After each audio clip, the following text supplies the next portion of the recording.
Hey, we're Saints. Father Chris here. Welcome to our Crucifixional Lifestream. Glad to have you beautiful people with us in Chaos Week. We're talking about some of the chaotic things that happen in our lives and how do we overcome them.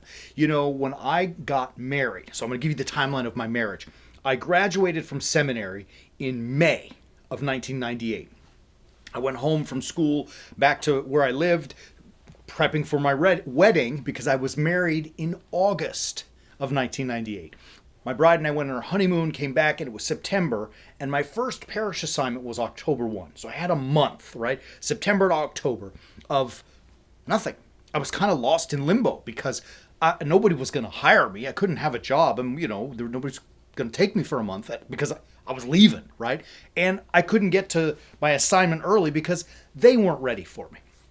So all of a sudden, I'm kind of stuck, lost in this ether. My bride was still working. I didn't have my job yet, and I was home alone as a newlywed, and I felt lost in limbo.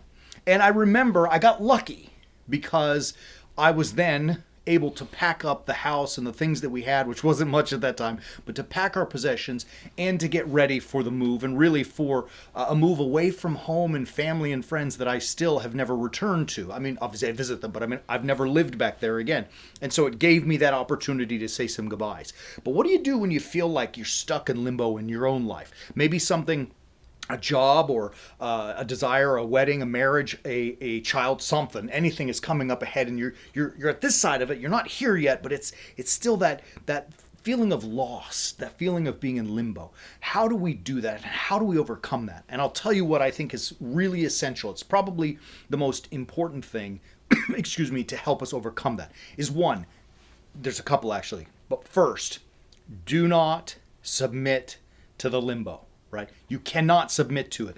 It is so easy to say to yourself, well, when I get to that marker, when I get to that time, then I'll get back into action, right? Whenever the job is coming, then I'm going to start exercising again, or start eating right, or going to bed at a good, decent hour, and not sleeping all day, right? It kind of sounds like New Year's Eve a little bit, right?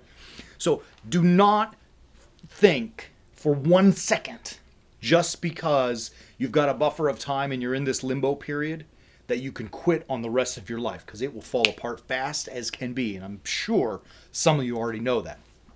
Number two is that, and I'm insisting, now I'm getting nasty with you right in your face, you better find yourself a purpose.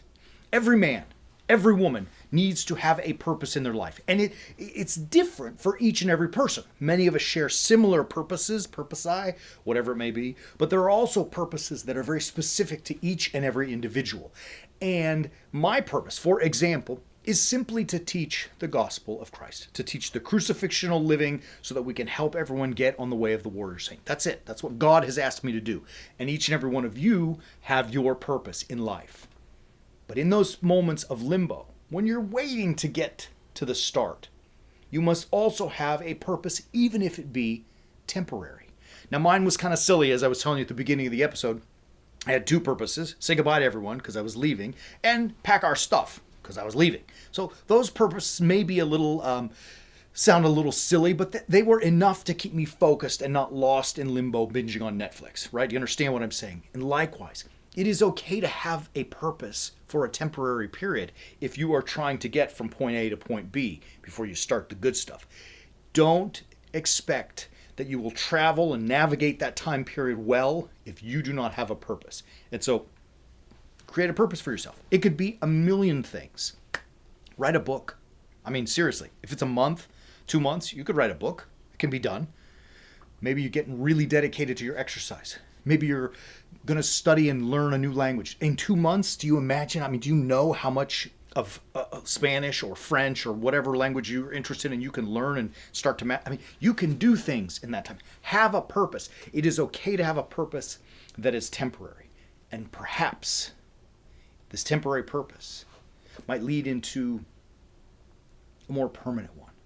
And that may be to develop, how about this, as you plan to develop in this period of limbo, you develop your own prayer life. Maybe you develop yourself where you are focusing on prayer and meditation, even in small doses, but really powerful periods of prayer where you are focused on God and that connection and communication that you have. It's really I mean, it's a great opportunity because you may not have a lot of the other stress of the job or whatever it may be. Anyways, it's important. When you're in limbo, get yourself going. That's it. Love you. Have a great day. We love you, beautiful people. We'll be back tomorrow. Tomorrow, we're going to talk about, this one's fun because it's fun. It's the vortex of stupid. Till then, keep walking on the way the warrior saint.